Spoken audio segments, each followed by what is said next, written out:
Good morning. Thank you for being here with us today. We will call to order our MAPS 4 Citizens Advisory Board meeting for October 2nd, 2025. Item 2, items for individual consideration. 2A, approval of minutes. The minutes from our September 4th board meeting were included in your packet. So do we hear any changes, modifications, corrections? Okay, if none, I take a motion and a second to approve as presented.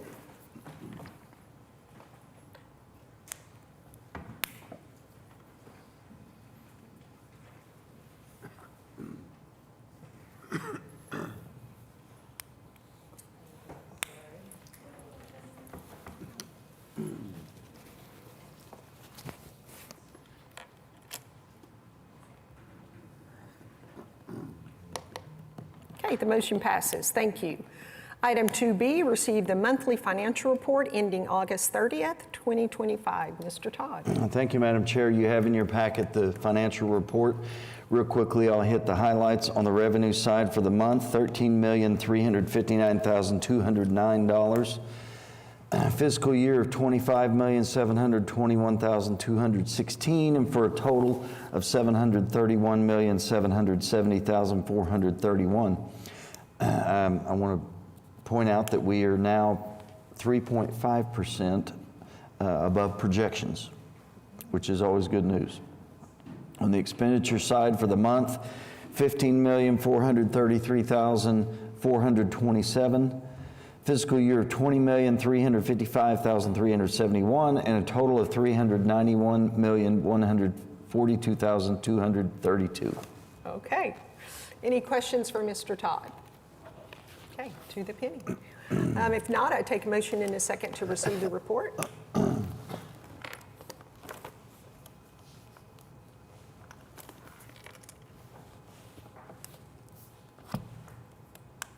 Motion passes. Thank you. Moving on to item 2C, the election of vice chairperson for the MAPS 4 Citizens Advisory Board. So, It's that time yep, that we do this periodically. about every 2 years. And where are we in the term? Is it? So this is vice chair. Right, this is vice chair. So we kind of rotate around. I'm trying to remember. Shaver, you? Yes. Yeah. Okay. I was. So it would be Jessica. Does anybody want to nominate Jessica? Or Mr. Beck has something to add. Oh, I'm sorry. Jessica was. Oh, Jessica's the current. Okay, thank you for that correction. Okay, so It's not a 2 year. It's 1 year. Okay. yeah, 1 year. Yeah. So going around the horseshoe, Mr. Guarnera, would you be willing to serve in that capacity? It's really hard, very time consuming. I would certainly nominate him if he doesn't step up to the plate. I said yes.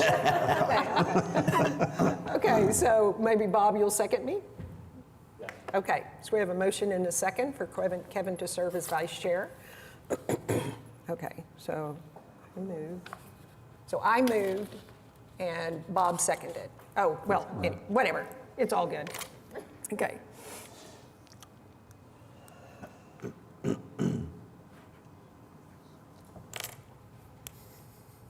Do I abstain for myself? No, you can vote for yourself. Just like in junior high, you can vote for yourself. Okay, great. The motion passes. Thank you, Kevin. Item 2D, design update on the MAPS 4 Henrietta B. Foster Center. Yep, so periodically we like to bring you updates on the design, and today we have Jack Joyner from JHBR Architects to show you what's going on with the Henrietta B. Foster Center. Good morning, Jack Joyner with JHBR. Appreciate you having me this morning. Before I go through this, I want to recognize the consortium or the operator on this project, Metro Tech, Progress OKC, Northeast OKC Renaissance, Oklahoma Small Business Development Center. Today I'll go through the project scope. We'll look at our design progress, look at the project schedule to project completion, and then we also have a slide on the project budget that we'll take a look at. This is an overall site of the Innovation District, so I wanted to show you this to show you where the Foster Center is located. Down at the south, which would be the bottom of your screen in the yellow, that is the existing Foster Center. So just a little bit of context to where the facility currently sits. This is the immediate site for the Foster Center, once again in yellow, the existing facility. So this is an existing facility, a little bit of history. This was built in 1951 as an East Side YMCA, for those of you who don't know. Actually, Henrietta Foster came into play, the name of the facility and her efforts, in 1970 when the building was scheduled to be demolished. So she wanted to preserve this, and she was successful. So then the building was renamed for her, Henrietta Foster Center, operated as a community center until about the past year and a half, when they shut the facility, knowing that this project was coming up. So the new Foster Center will be a small business entrepreneur center. So a little bit of context of the site, the existing facility. There's a little bit of parking to the left and right of the facility, not enough to handle the occupancy and current codes. So the city did have to acquire the property lots to the south of this. Once again, the bottom of your screen, 6 or 7 properties, and that has been completed. The facility itself is going to be a complete interior and exterior remodel. Matter of fact, we've already done some demolition inside, so it's been cleaned out so you can see the bones of the facility. This is our current site plan, Foster Center in the red. You can see the extensive amount of paving and site utility in the gray. Once again, it'll be a complete loop all the way around the facility. What I want to point out here is that the north side of the facility has been the existing main entry. North, I mean top of the screen.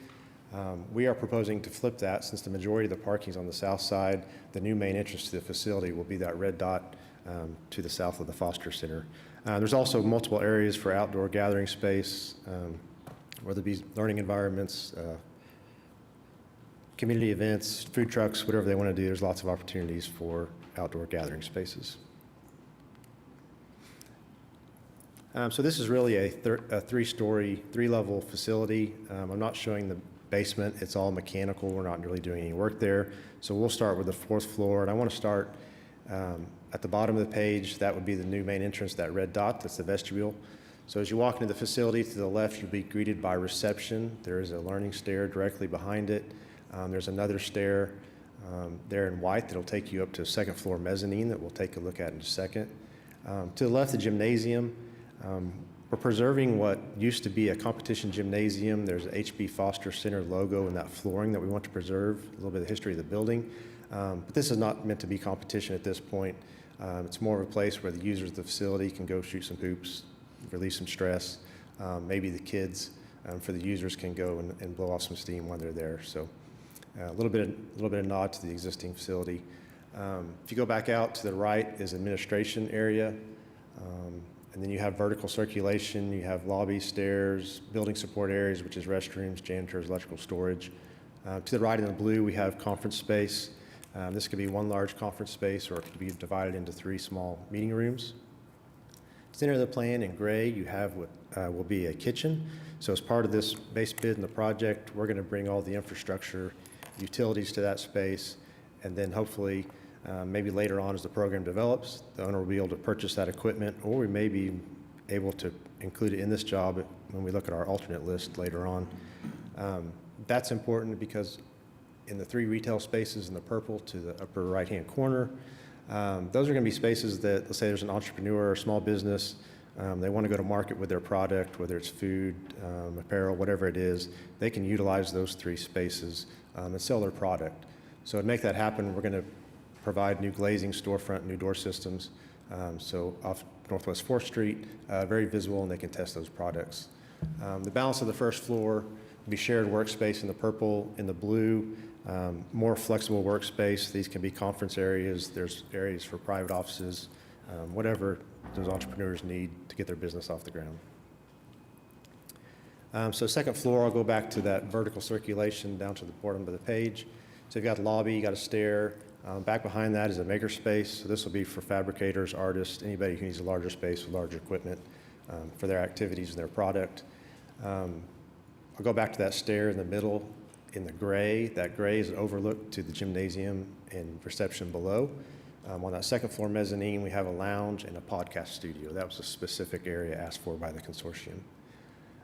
We are providing in the orange a connecting corridor that will connect the two second-floor spaces. Existing second floor, you'll have a break room, restrooms, and then the majority of that is meeting space and conference area.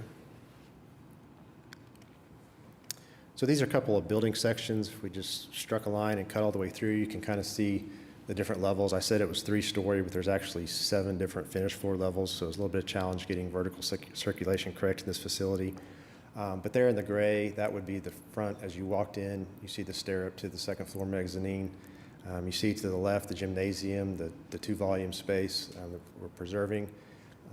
Go back to the right, vertical circulation, and then you start to see the maker space and the administration area also. This is pretty much the same cut, a little bit further to the north, but you pick up the meeting rooms. You can see a good visual of what that will look like on the right-hand side. This is another cut looking at the opposite direction, so you start to see that central kitchen that we talked about. To the right of that is that meeting conference room, makerspace, administration, and then back over to the left, you start to see that retail space and the glazing to the left of that, and then second floor conference corridor and office space. So exterior, scope of work, we're going to replace all the glazing. We're going to replace any exterior finishes that need to be handled. In this view from the northeast corner of 4th Street, we're going to provide a new canopy that you see in the red to the right. You start to see the 3 areas that say retail. Those will be kind of those to market test areas for entrepreneurs with new doors, new glazing. You don't see it, but we will get a complete new roof on this facility. Site improvements. I do want to mention you see a lot of art in these renderings. These are really placeholders for right now, so we've engaged and coordinated with OKC Arts and the consortium. So we're starting that process. We're going to use funding from OKC Arts to help us with these murals. I think typically with OKC Arts, you see freestanding artwork, but in our case, it will be murals, interior and exterior. Another exterior rendering from the northwest corner of 4th Street. What's important to note here is we do have an area where we want to have a plaque or some kind of mural, something to honor Henrietta Foster on the exterior of the building and her efforts in preserving this facility. This is from the south side. If you're at the new parking lot, we mentioned the new main entrance. That's a canopy to the right side to signify the new main entrance. We've got big bold signage to identify the facility. This facade is all brick right now. It's part of the gymnasium, so we want to open that up with a new glazing, allow the natural light to enter the facility. These are interior, so this is if you were to walk into the facility. You'd be greeted at the reception to the left. You start to see the gymnasium in the background. You see the stairs going up to the second floor magazine. Vertical circulation is to your right. Once again, these murals, we're hoping, you see the painted area above the gym. That's part of the OKC Arts funding that we've used. This is just a little bit past the reception desk. You start to see a little gathering space, a little learning stair. Once again, gymnasium to the left and the mezzanine above. This is a shot from inside the gymnasium. It's basically a half gym. There is an operable partition that will separate that reception from the gymnasium to control sound and a little bit of privacy if needed. This is a view from inside the mezzanine. There's a lounge space to the right. The area where the gentleman is standing, that's going to be the podcast booth beyond him. And then you start to see the railing and the stairs that go down. This is a good view to see where we replace the brick with the glazing, the views and the sunlight that you get in and out. This rendering happens to show, looks like a farmer's market in the background, so there's many opportunities there. This is a view from the conference space. Right now it's shown as one large conference room, but you start to see how this can be configured into individual meeting rooms. Okay, as we look at the project schedule, we are in task 2, which is our final plans. So we are finishing that task up. We'll come back with 100% final plans, approval to go out to bid. We'll have Innovation District Subcommittee on November 5th. Citizens Advisory Board will be back on November 6th and go to City Council on the 18th. Bidding scheduled to advertise on November 19th, receive bids on December 10th. Then we'll come back with bids and look to award the project. Once again, Innovation Subcommittee, January 7, that's 2026. back here for the Citizens Advisory Board, January 8th, and the City Council, 13th. Goal is to have notice to proceed on January 15th, 2026. It's about a 15-month substantial completion to April 9th, 2027. As far as the budget goes, we had an initial budget of $12,254,600.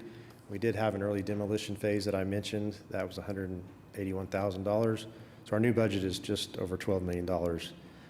Right now, our cost estimate today, probable cost estimate, $11,185,346.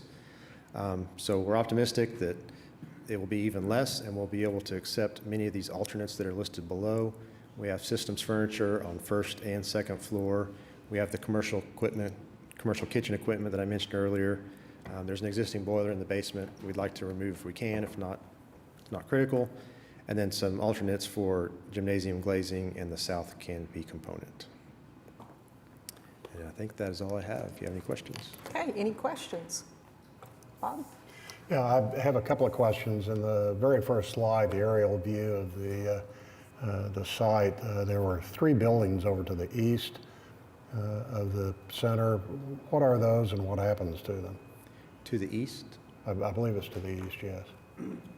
So there's one building, actually there's a building for sale. I think it was an old dental clinic at one time. That is not our property, not our building, so I'm not sure what's going to happen there. Okay. There's a church, Powerhouse Church, and from what I understand, they're going to keep that building there. Okay. Can you flip it one more, I think, to the photograph? There we go. Yeah, okay, I see. So the 2 to the bottom, those are Powerhouse Church. They belong to both of those, Okay. that owner. Mhm. Because from some of the schematics, it looked like parking may have consumed that whole block, but, That's a good point. So we are going right up to that. These buildings in this area, the buildings are on the property lines. So, Okay.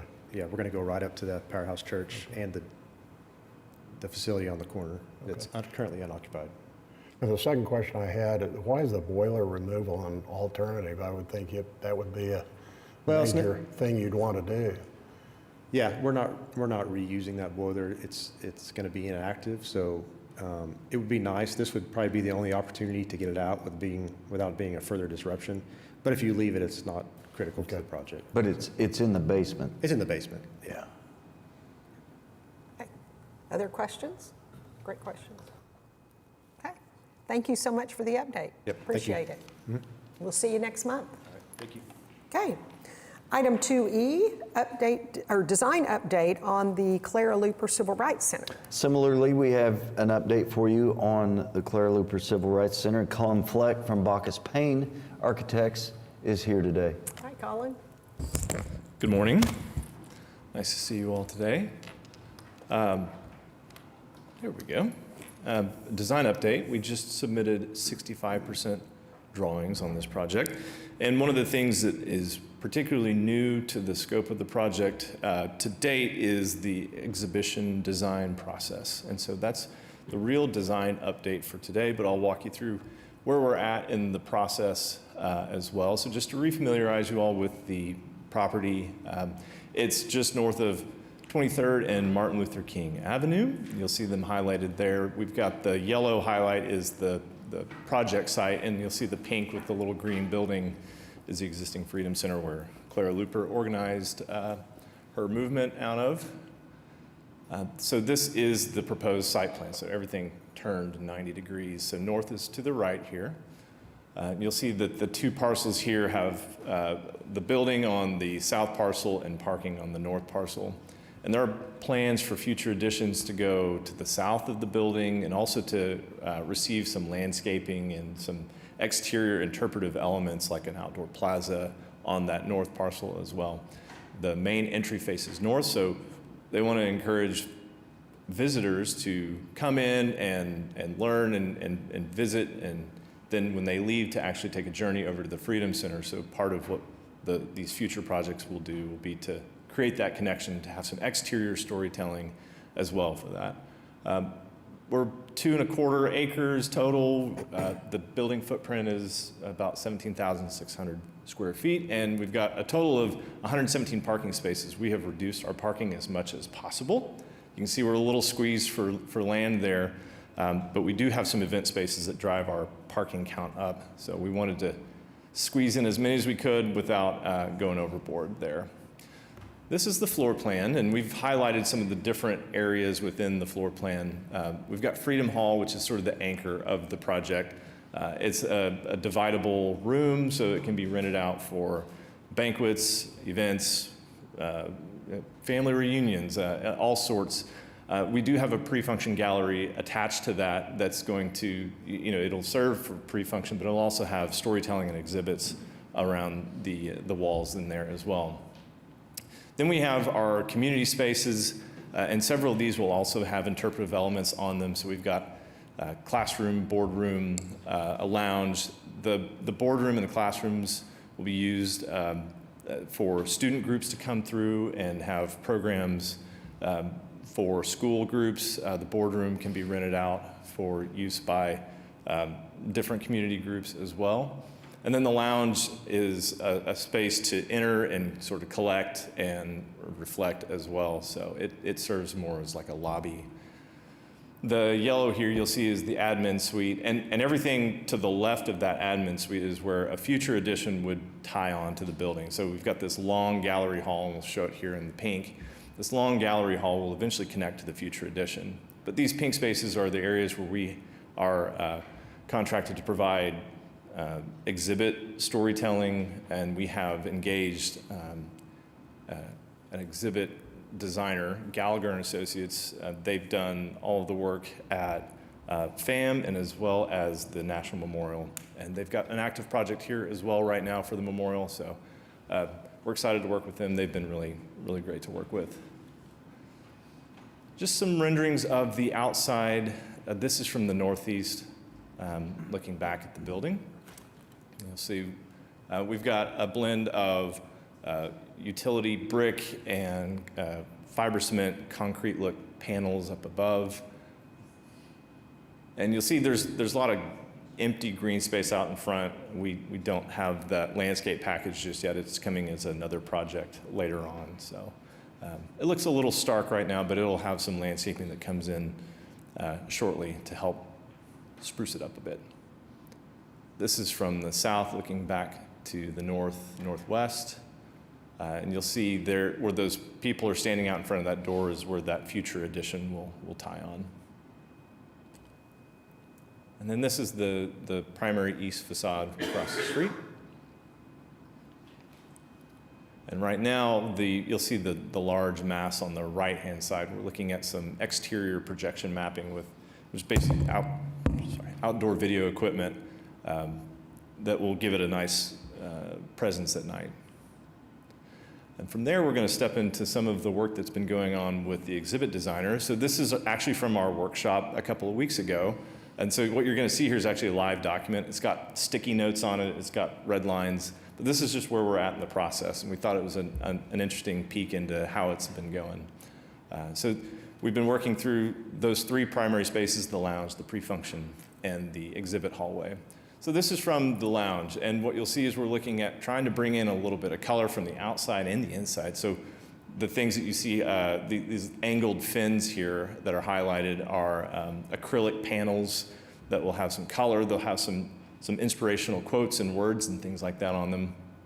And you can start to see these, they're ghosted in this image, and this is all we have right now. It's just a white box model. But it'll have storytelling, it'll have historical events, it'll have people who were a part of these historical events highlighted on them.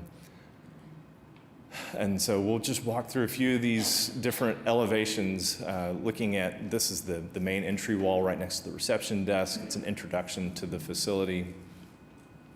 These are some of the super graphics, and you'll see there's just placeholders in here for a lot of the verbiage. The Freedom Center has done an enormous job of collecting these stories, of highlighting the stories. That they have been working day and night and on weekends to get all of this information put together. It's a very large task to put museum caliber exhibitions together, and it's fallen on the Freedom Center to tell that story. And then Gallagher and Associates takes it and composes it and arranges it And this is just that process. Here you can see those fins along the glazing that have large format, bold words, inspirational quotes and things like that on it. And you can see down below that there are some tables where we'll actually have some pull-out drawers for some artifacts where people can pull out and maybe they can see a copy of the book that Claire Looper wrote, or a flag, or pins, and these historic artifacts. Because we don't have the budget for a full museum caliber HVAC system, everything will be a reproduction in this facility. Here's just another look at some of those tables that will contain these exhibits. And now we're starting to get into some more of these color rendered elevations, and they've presented several options. And so this is just, again, process here. This is the main entry wall in the lounge, so we'll have some audio video opportunities. There actually is a pretty big emphasis on the audio. There's a lot of recordings of Claire Looper, of her speaking publicly. She had a radio station that you can actually find on YouTube. It's really interesting just to hear her speak now. So there's a big emphasis on audio that we're trying to incorporate. And then we've also had several opportunities to interview people who knew Clara Looper and share stories of their interactions with her. You meet just about anybody around town who had her as a teacher, and they've got stories about her. So there's some output for that. The pre-function space, so this is the space that's directly connected to the event center, and you'll see where that says 1.4, we've got these large pivot doors that allow for large groups to enter and exit into that space. And so this is really, at this stage, it's our only opportunity for a fully immersive exhibit space. There's no windows, there's no other functions happening here. So this is our primary space to start until those future editions will have a full exhibit gallery. So this is an elevation. So that the shot in the middle there is projection mapping. Projectors, video, multimedia would go there, and then the rest would be relatively analog or low tech, as we're calling it, again, just to help us fit within the budget. And then on these final walls, we've got we're looking at a clipboard wall so that visitors can interact and engage with thought-provoking questions, how their visit to the space impacted them, what's my responsibility as one, or how can I connect with my community? And people can actually, write things and submit them, and then it becomes part of this living, breathing facility. It's not just an artifact museum here. These are those pivot doors we're working on. There's no images yet of that, but again, we're starting to map out what the options are there. And then finally in the hallway, this is really a connector, and it's an opportunity for presenting historic timelines. And so the emphasis on the hallway is going to be these historic events, but also the people who were a part of those historic events. And so we've been looking at niches and lenticular walls, which are angled walls where you see an image one way, and then when you come the opposite way, you might see a completely different image, or even storytelling elements. And so these were some examples in elevation of how that can actually work. You can see that the bubble that's popped out there with the fingers, that's the lenticular. So you see this composite image as you look down the hallway. So breaks it up a little bit, gives it some interest. And so that's the end of the workshop that we've gone through. They've presented their 50% concept. We'll have a 100% concept coming up mid-October. And so we'd actually like to bring back finished images of those as soon as they're ready. As far as the budget goes, we are at just a hair under our fixed limit of construction. We did have a nice shot in the arm from the property surplus from the acquisition of the land. And then the Freedom Center's been hard at work presenting on a TIF in the area to get an additional $500,000 there. So all in, we are right on budget. We've got a list of several alternates there. Most of them are ceiling upgrades for the finishes and the ceilings in the classrooms and in the entry soffit. We also have alternate number 6 there, which is power line burial. And we've been working with OG&E to try and come up with some way to get rid of the power lines in that area. There's a lot of them if you're out there, and it's quite distracting. So we'd like to get that cleaned up if we can. And OG&E has shown a willingness to meet us in the middle or help us out, because it's a pretty large task. Final plans we were hoping to have approved, get through all the subcommittees, CAB and council late January of 26, and then hope to have a contractor on board and awarded in March. And then we'd like to get them started as quick as we can, and we think we'd be done by May of 2027 if everything goes according to plan.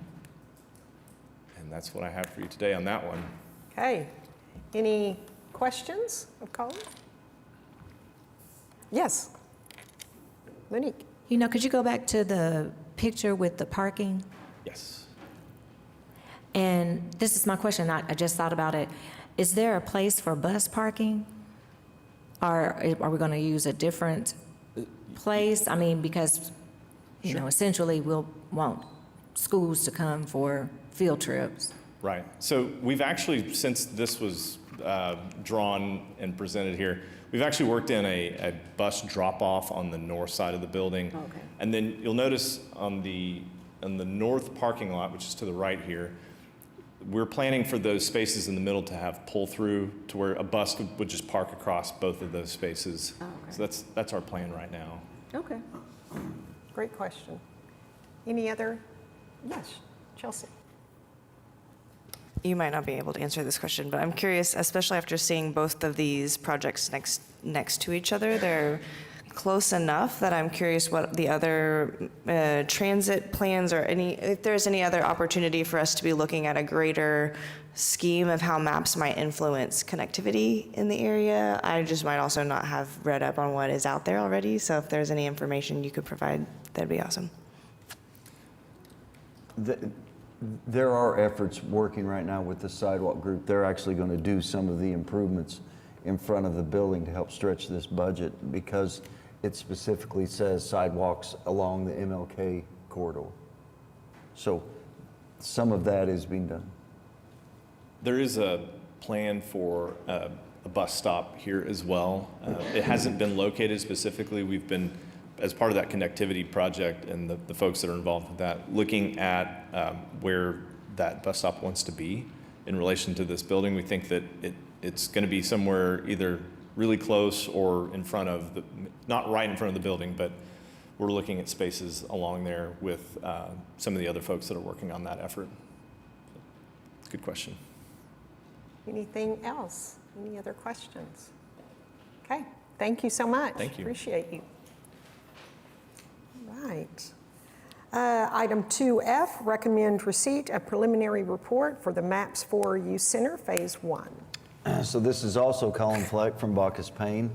This is the actual preliminary report, and this comes with the recommendation from the subcommittee. Good morning. Good to see you all. Thanks for having me today.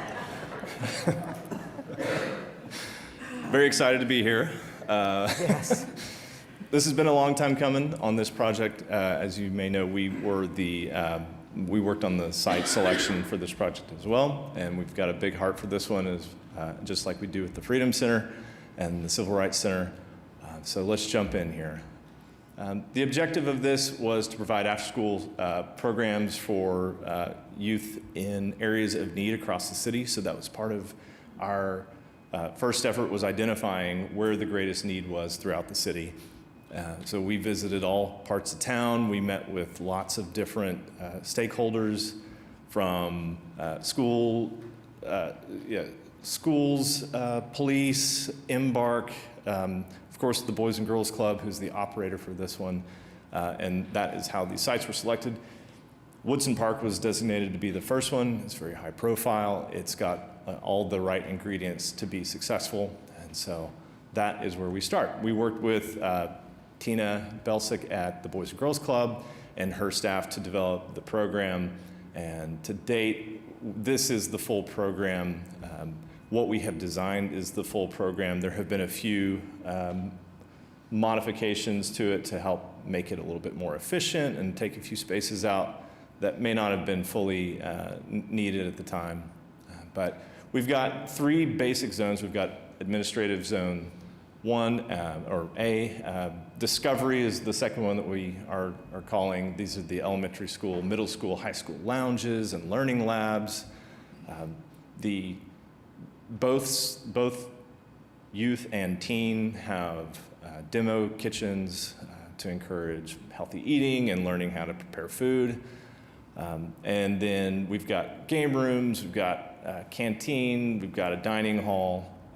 So those are all in there. The other zone is the amenity zone, and we've got a gymnasium, we've got art studio, music studio, a dance studio, we've got a recording booth, a podcast studio, and then of course we've got our kitchen and our pantries and several of those things that are supporting the dining hall. So all in, our total program called for 55,000 square feet. We're currently at 48,300. So just by being efficient, we're able to get lean with the footprint and help save some money. We know we're up against it on all these projects. So this is Woodson Park. This is the project site. You'll notice across I-44, all of those fields were built out. And then to the south, this project recently finished up a year or 2 ago with the baseball, soccer fields. And so we're left looking at this site here in the middle. And zooming in, what you'll see is an existing parking lot, and there's a series of 3 buildings on the north side of that parking lot. The one to the west is the pool, and the one in the middle is a community gymnasium. And the one to the east is a former senior center that's currently being used as a Boys and Girls Club center for elementary school. The Parks Department operates the 2 buildings in the middle and the west, and their plans are to eventually take down the pool building and fill in the pool, so it is not in the future plans. Once this facility is built, the senior center will be vacated and it will be torn down as well, but the gym, the plan is for that to remain in place.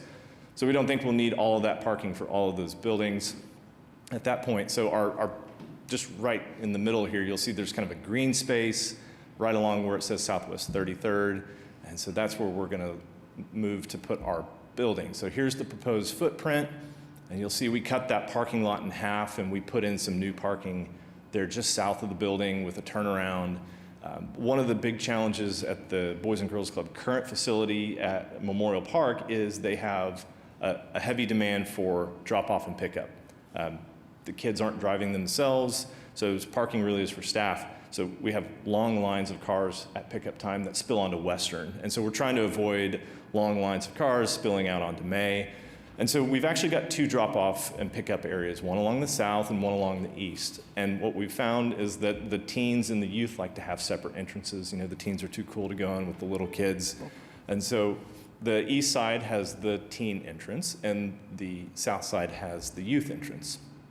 To the west, you'll notice we're showing some dedicated play fields, which we'd like to have fenced in, and we'll get into the budget on that. But that's the hope, is that we can get all of this all in with our budget and have a dedicated soccer field, futsal, basketball court, playground. So those are future plans at this point, but that's the gist of the site plan here. And you'll notice along the front of the building, it's angled slightly. This is a 4-sided building. It has to address the south to the park to the south, to the east to May, and then along I-44, it's highly visible from the interstate. And so we wanted to try and address as many frontages as we could with the design. The floor plan, you'll see here, anchoring the southeast corner is the community event space. And so what we tried to do is keep security at the top of our minds when we were laying this out. And so for the community to be able to come in and use that space, we needed to have access that didn't require them to go through background checks to get into the facility, because all adults have to have background checks to get into the youth center. So we've got a primary lobby. You'll see that trapezoidal shaped space there in the middle in white. The front desk is, I can't use the pointer on this, I'm sorry. Front desk is there off of the main entrance to the left. It's got views to both entries for safety and security. We are looking at ballistic rated glazing for those entrances as well. There's an admin suite in the yellow just to the left of the main entry. That's the community space. Keep going left. There we go. That's the admin suite. And you'll notice there's doors on the north side of that administrative suite. That's the secondary control to get into where the middle school and elementary school kids will be. So the first pink space off to the left there is the dining hall and kitchen. There's a shipping and receiving dumpster pin out to the furthest of the west there. And then going north and down that hallway, we've got the elementary school and middle school learning centers and lounges on the left. And on the right, we've got there's a weightlifting, dance studio, music studio, and art studio going north there. And all of that is partitioned off from the gymnasium. So folks who come and visit on the weekend for a game, for basketball tournament, they can't just have free entrance into the youth suite. So their only way to get in is through that lobby. And then back over to the west side of the gym there, we've got the teen suite. And same thing there, is partitioned off from the gym so that you have to have, secure entrance to get in there. We've got a learning lab, we've got a large lounge, we've got their demo kitchen in that space as well. Some of the materials that we're looking at using here are trying to be cost conscious, but we're looking at CMU, different textures of CMU, different colors of, these are concrete block. We're looking at translucent wall panels to bring light into that lobby space and some metal panels. We're also looking at trying to use as much color on the outside to make it vibrant and exciting for kids. And so those are some of the colors in the palette that we're exploring. And this is the main entrance from the south side of the building. So what you'll see on the far right-hand side is the community event space. That main entrance is this, it's a polycarbonate insulated system that is translucent, so it lets light through, but you can't see directly through it. Off to the left is the administrative suite. You'll notice the gymnasium in the back in that kind of terracotta color. This is a view from the southwest. So we've just moved a little bit west here, and you'll see how the entry slopes up slightly. This is an aerial looking back to the northeast. You'll see the teen entrance there on the right-hand side is separate from the youth entrance. And this is the approach from May. So this is the primary entrance approach. And the nice thing about this polycarbonate system is that at night you can make it glow, so we're looking at lighting it from the inside. It gives us a nice signage opportunity. And like I mentioned, the visibility from I-44 is going to be visible from pretty good distances. And so we're looking into that. Going into the interiors, we wanted to bring that same color palette inside, but a little bit more muted. And one of the opportunities for the public art component, we're looking at either some sort of Latin American feel. Is it kites? Is it umbrellas? We wanted to bring some fun, some color into that. We're looking at soft pastel type of colors and wall treatments to keep it durable. And there, through those windows, the round windows there, you'll see as the gymnasium. And this is just the opposite view, looking back to the west.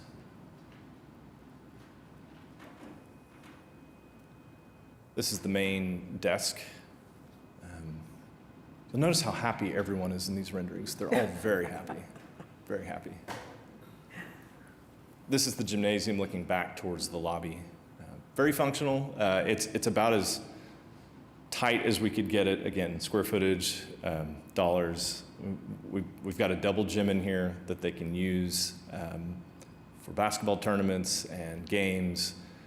It is tight. There's not a ton of seating and spectator seating, but there's room to play. This is just going down the hallway to the youth suite.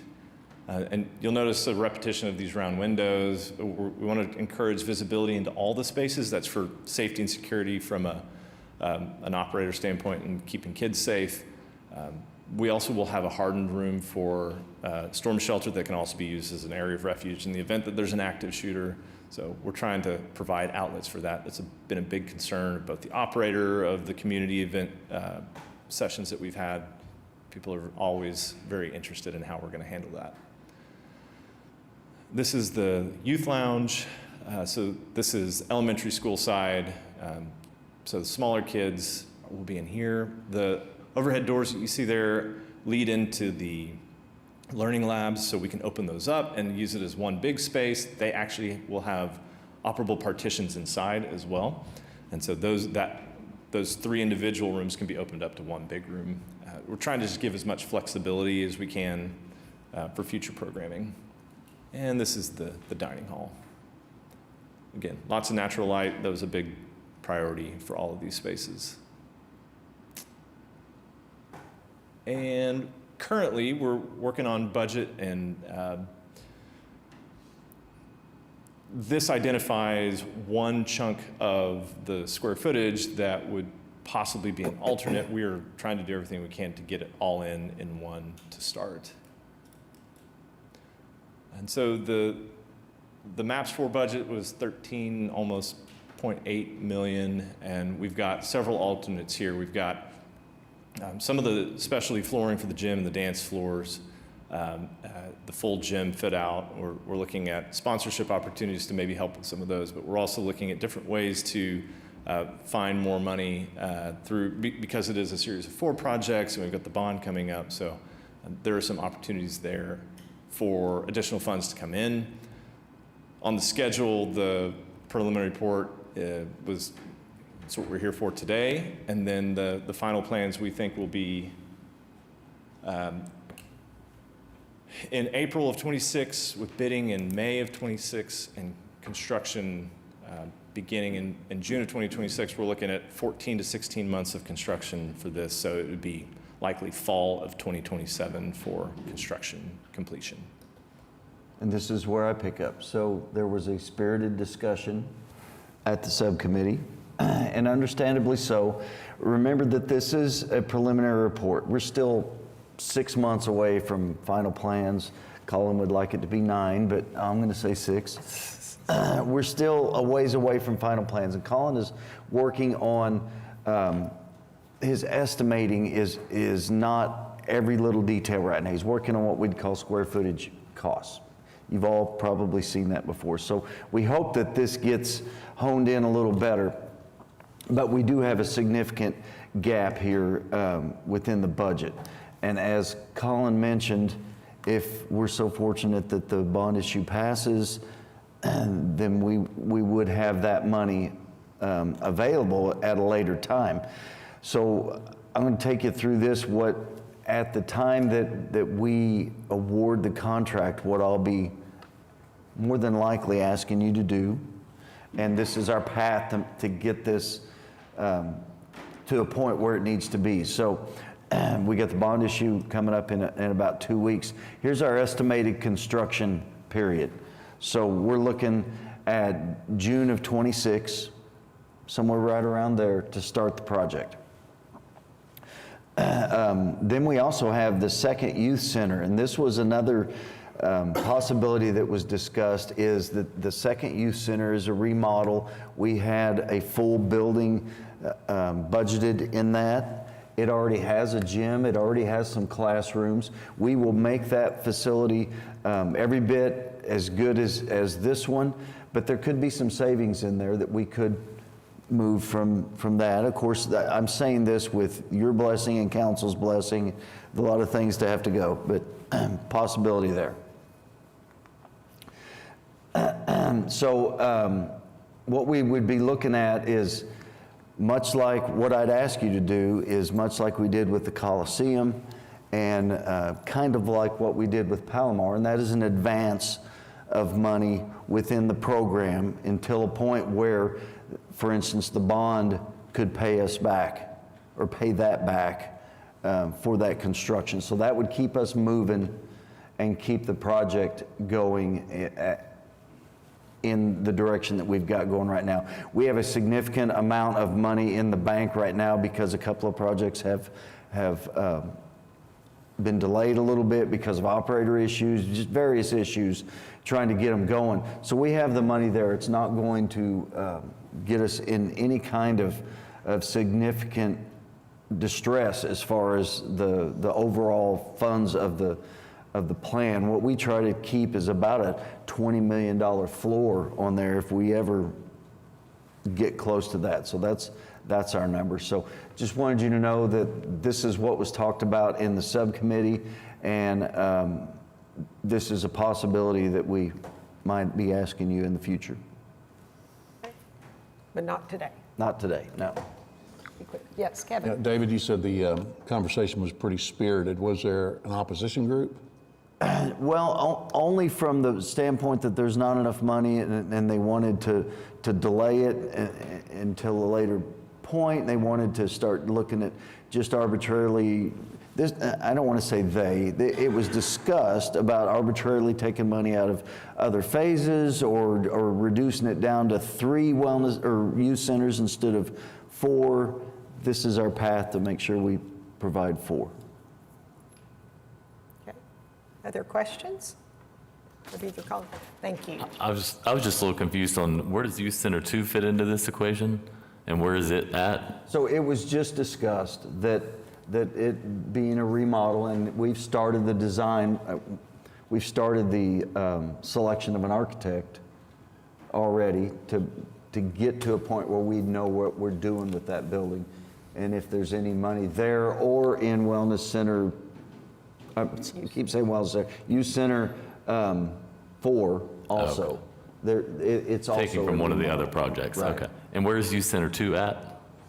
2 is at 68th and South Santa Fe. Okay, I was just. Okay. Other questions? Yes, Chelsea? You said this, David, but if you could please clarify. So in this, we're talking the operating fund would include $30 million outside of this construction of all of these things. So when you mentioned the similarity to what we did with Palomar, where we basically borrowed against the operating fund, is that? No, it wouldn't be against the operating fund, but we would advance program money to cover that for a period until that could be whole. Like MAPS 4 program money? Correct. Yes. Okay. So let's say like some of the money that is budgeted for sidewalks that we're not using right now, we would advance that. We would kind of, sidewalks would loan it to youth centers until the Future phases. for future Phases phases. that aren't due right now. Right. Does that make sense? Yes. Does that, is that? But let me also point out that in there, artificially, we have excess collections. We don't officially have excess collections until collections end, right?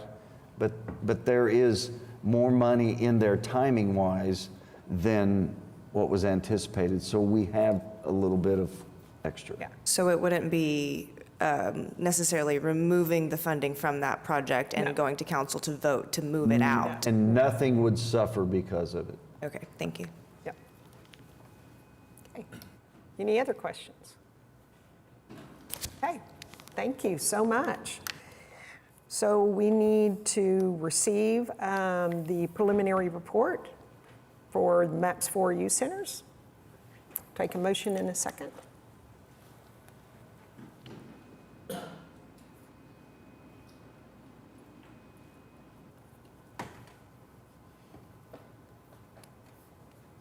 Okay, motion passes, thank you. Moving on to 2G, recommend approval of change order number 2 with Crossland Construction Company for the MAPS 4 Oklahoma City Louisa McCune Animal Welfare Center for a decrease of $2,988. Give me a second here. I lost my place in my documents. So this is for the Animal Welfare Center.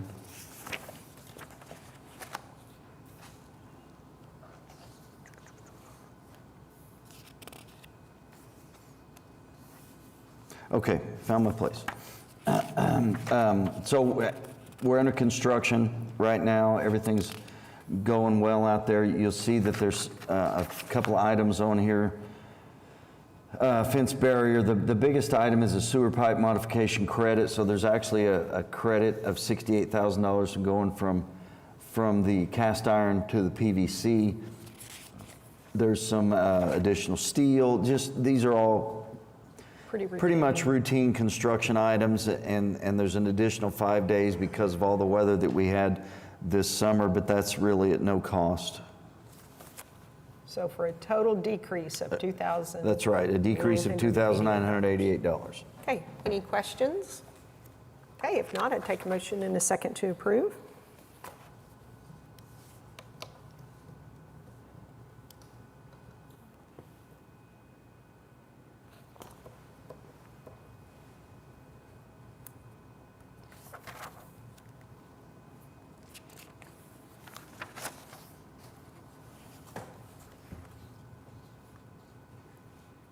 The motion passes, thank you. Item 2H, recommend approval of change order number 4 with EMC Services related to the MAPS 4 sidewalks and related amenities, Phase 1B. There's no increase. Right, so this is just days added to the contract. Couple of things, weather affects them significantly, the rain, and even though it's not raining, if it rained yesterday, they can't work tearing up people's yards. But also there's some additional alignments that are added on this. I understand that we're on a unit price basis, so we have a contract that says sidewalk costs this many dollars per square yard, whatever the unit is. We can keep extending that on, and we will bring it to you to show you what we've done, but we're just continuing on with our sidewalk plan. Okay. And this comes at the recommendation of those that were there. Okay. Any questions? Okay, take a motion in a second to approve. We're saving money today. That's right.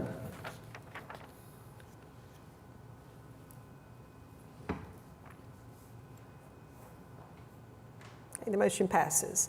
Item 2I, recommend ratifying and approving amendment number 1 for the sidewalks and related amenities, Phase 2B. So this is a new project. It was bid in the usual way, so this is a brand new construction contract, building more sidewalks. Okay. Any questions? And I did not articulate, but it's to Ellsworth Construction, DBA A Tech Paving for $2,241,585.53. So if there's no questions, I take a motion in a second.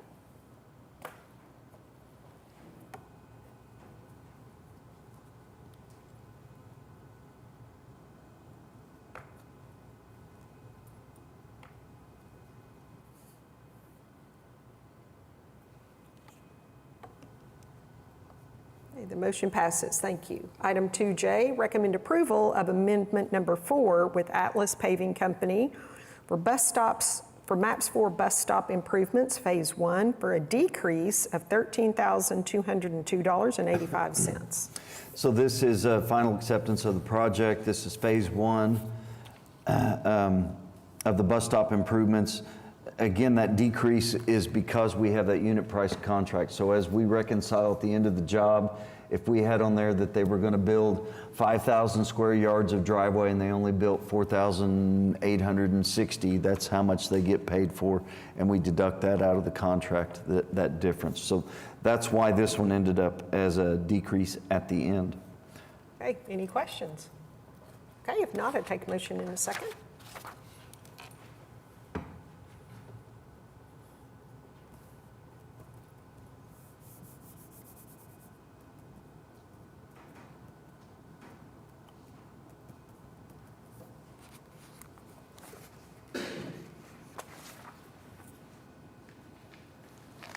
Motion passes, thank you.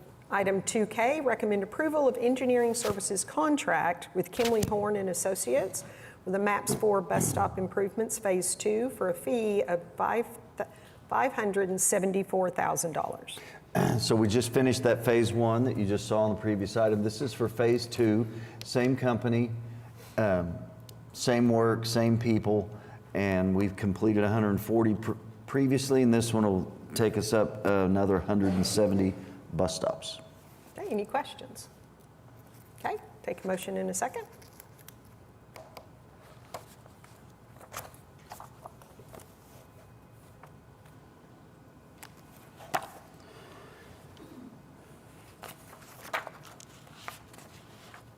Okay.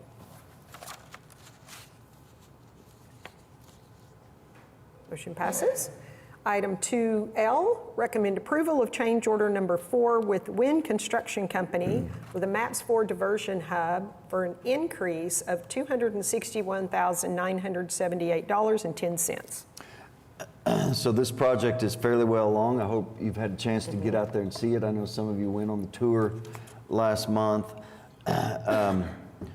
When we get to a point in a project where we have contingency funds and we feel like we're to a point where we can start looking at some of the things that the operator wanted originally, but we kept out because we felt like they weren't within the budget, then we start to award those. And some of those might be alternates, some of them might be complete change orders. And then as we go along, the operator also has requests of us. And if we have the contingency money and we feel like it's a prudent time to spend that, that's what we do.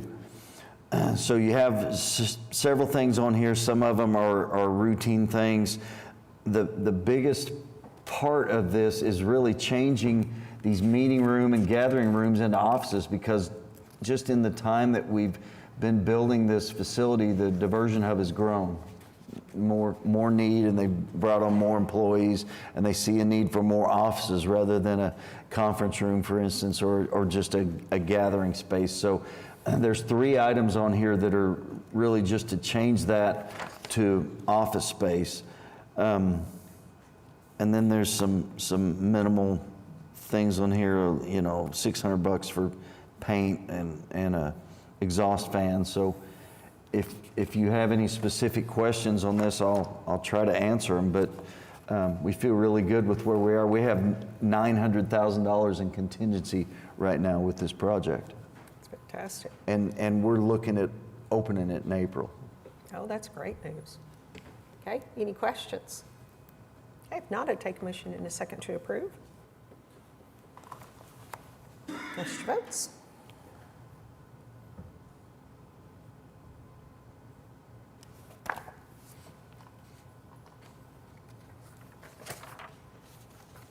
Motion passes.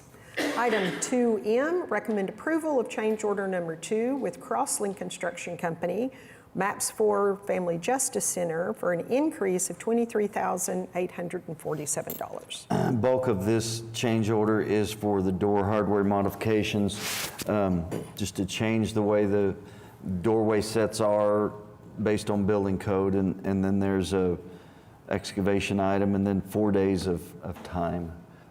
Okay. That any one's questions? still early Yeah, that on. one's early. Any questions? Okay, if not, I'd take a motion in a second.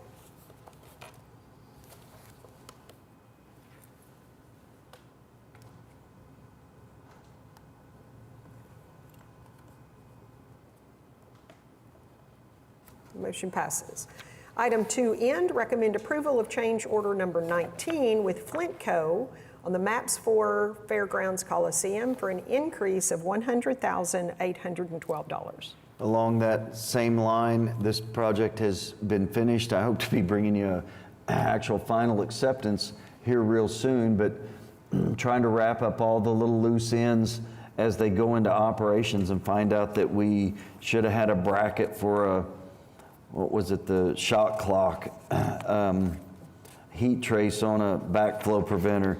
It's a lot of stuff, you know, irrigation controller relocation, a light switch. That, you know, as they start operations, they realize that a light switch on that door isn't as handy as a light switch on this door. So a lot of them aren't real expensive, but there's just a lot of things on here. And then again, we try to add and give them what they need as we as we go along with, when we have the money. Right, as we use the building. Okay, makes sense. Any questions? Okay, not, I take a motion in a second.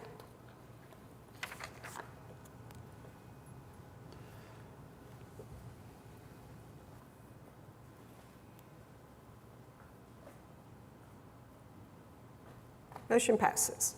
Item 2O, recommend adoption of resolution authorizing the use of excess MAPS 3 capital improvement sales tax collections and/or interest in the amount of $9,500 for irrigation replacement and repairs on the sidewalk along Southwestern Avenue. Okay, So this is MAPS 3 sidewalk money. We've added some sidewalk down there to make some connections, and then I brought you another item. Well, we needed to fix the driveways. We left those. Well, guess what? We left the sprinkler systems out, so I got to add that. I'm bringing that to you. I hope I don't bring you one next month for grass or something, but this is just to fix the irrigation systems in that area. okay, any questions? Glad we've got it. Yeah. Okay, if not, I'd take a motion in a second.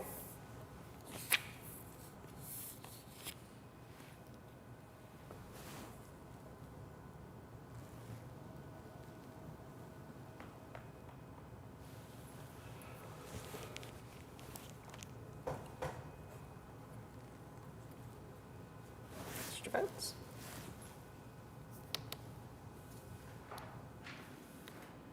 Okay, the motion passes. Thank you. Item 2P, update, a design update on the MAPS 4 Mental Health Crisis Center.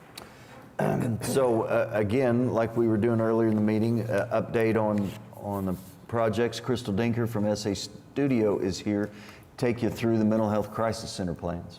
Good morning. Barely.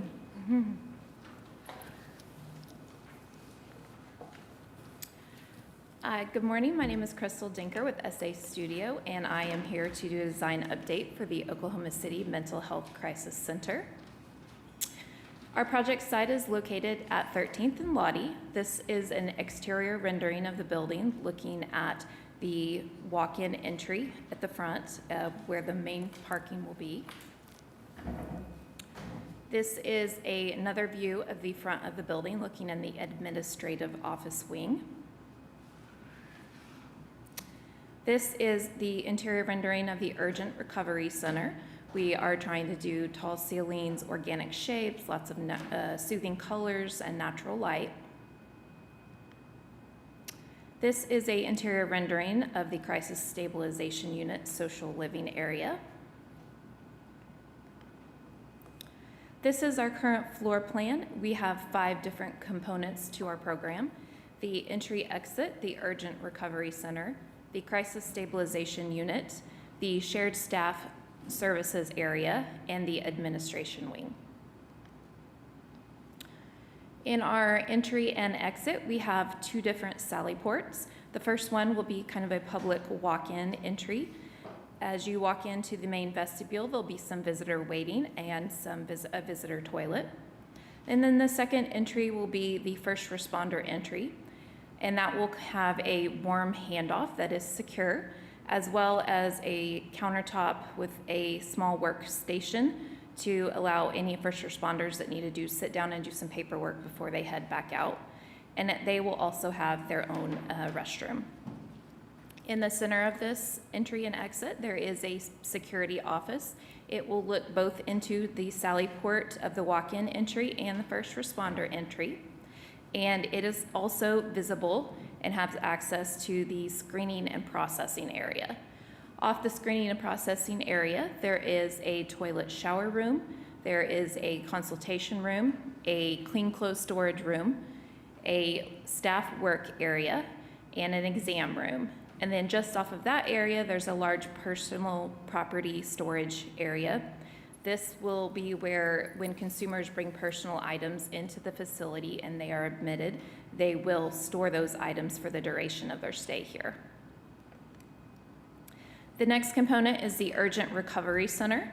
This consists of a large room that can hold up to 25 observation stations, as well as a social living area with tables and chairs. Off this large room, there are toilet rooms and toilet shower rooms, a calming room, consultation room, and a treatment room. The staff have an open work area that overlooks the room, as well as a secure heads down work area behind. There will also be a med room and an office for the unit supervisor. Then the crisis stabilization unit, that is divided into 2 separate units. This is one of the units, and it will have a mirror image over on the other side of the cafeteria. The cafeteria will separate the 2, and it will be a shared use room. The crisis stabilization unit consists of 16 individual bedrooms and a centralized social living space. Off the social living space, there will be individual toilets and toilet shower rooms, a group therapy room, a laundry room, a consultation room, and a calming room. There will also be an outdoor courtyard that consumers will have access to. Then the staff station is set up very similar to the URC, and it has an open staff work area that overlooks the social living area, as well as the head down secure work area behind. There will be a staff toilet, a med room, and an office for each unit supervisor as well. Then we get to the shared staff services. This will be kind of a central core that the staff and vendors will use.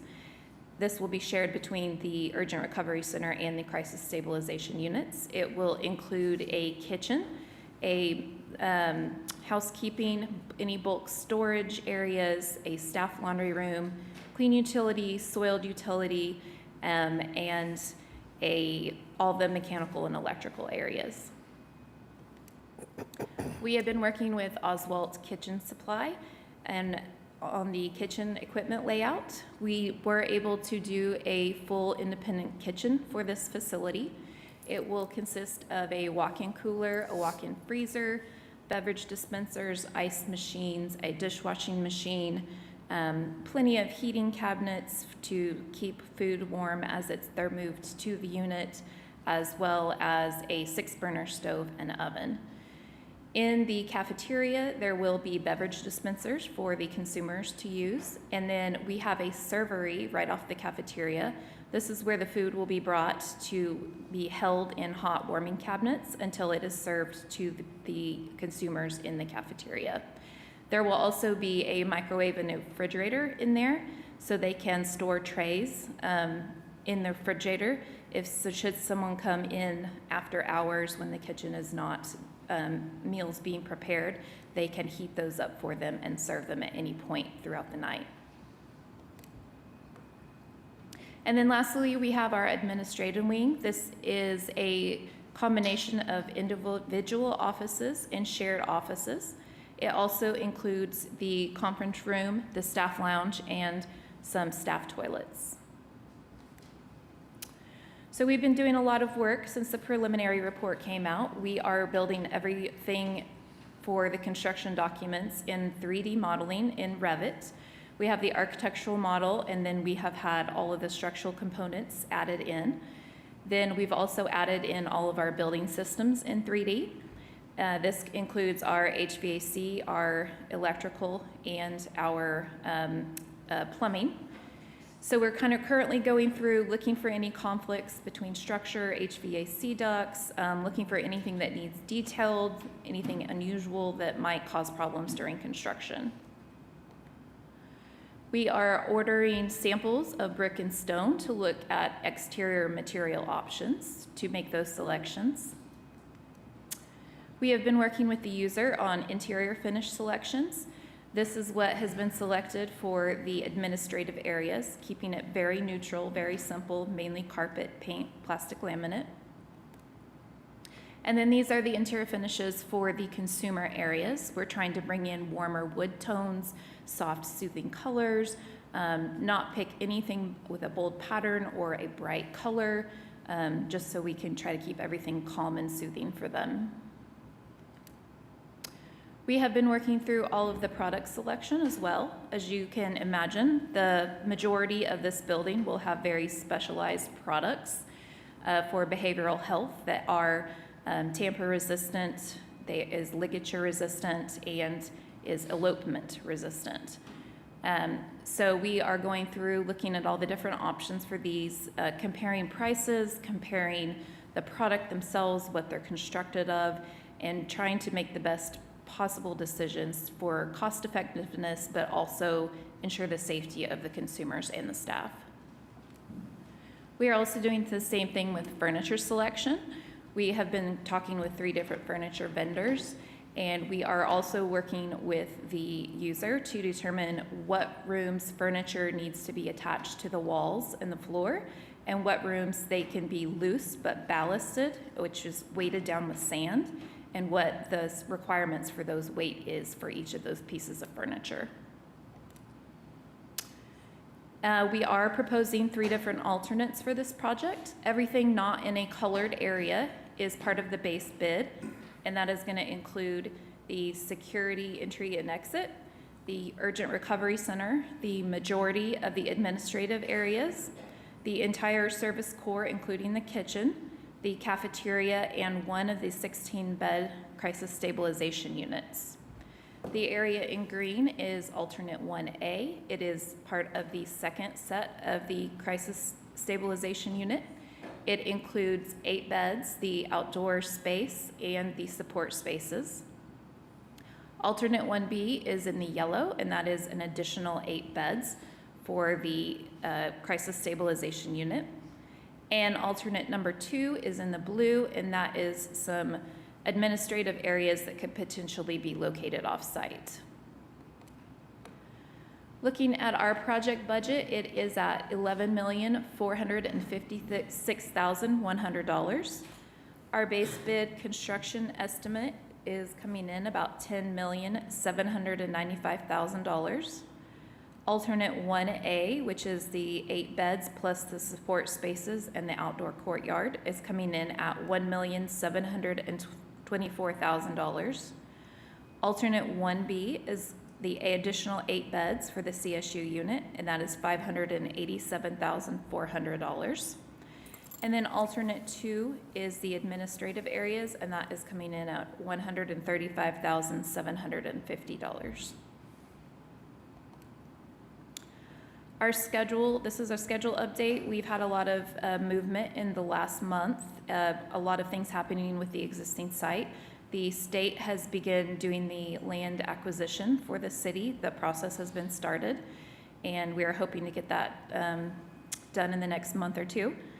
The OCRU program that was currently in the existing building on site has been relocated as of 2 weeks ago.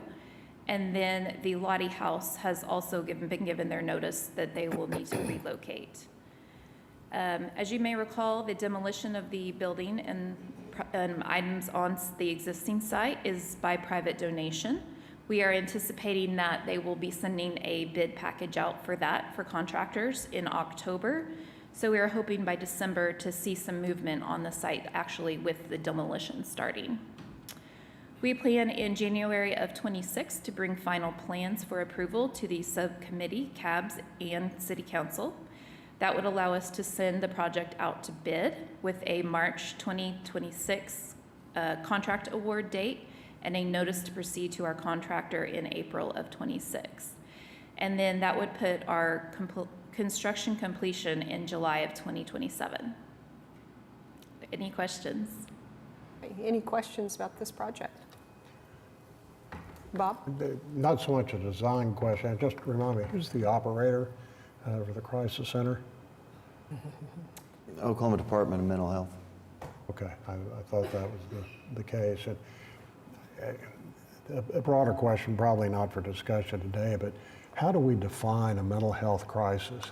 I mean, is that something that the department defines, and who's eligible for walk-in for Yes. services there? Yes, they do. Okay, not something we're going to, We're not responsible for we're that. not responsible for any of that. Okay. Now, much like all the other facilities, they do great work, and we're just providing them a better facility to do what they do. Okay, thank you. Okay. Other questions? Okay.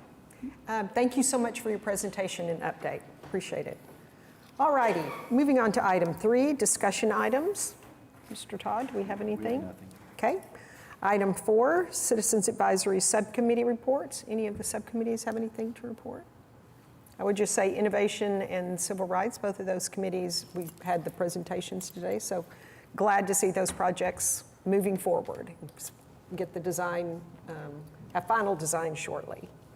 Item 5, update status. We touched on just about everything today in one way or another, but I made a list just to let you know that, Parks is in design right now, coming up pretty soon, that first phase.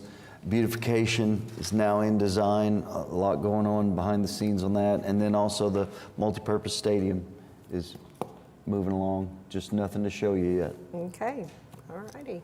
Any questions on the update? Right, item 6, comments by board, staff, and citizens. No citizens signed up, okay. Anything else from staff? No, ma'am.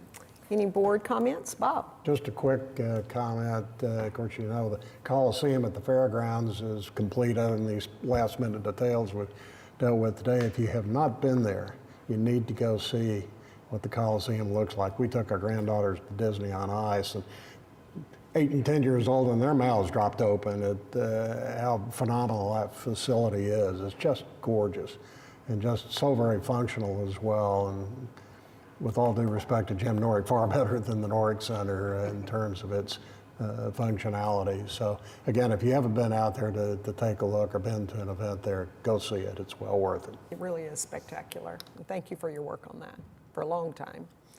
Any other comments?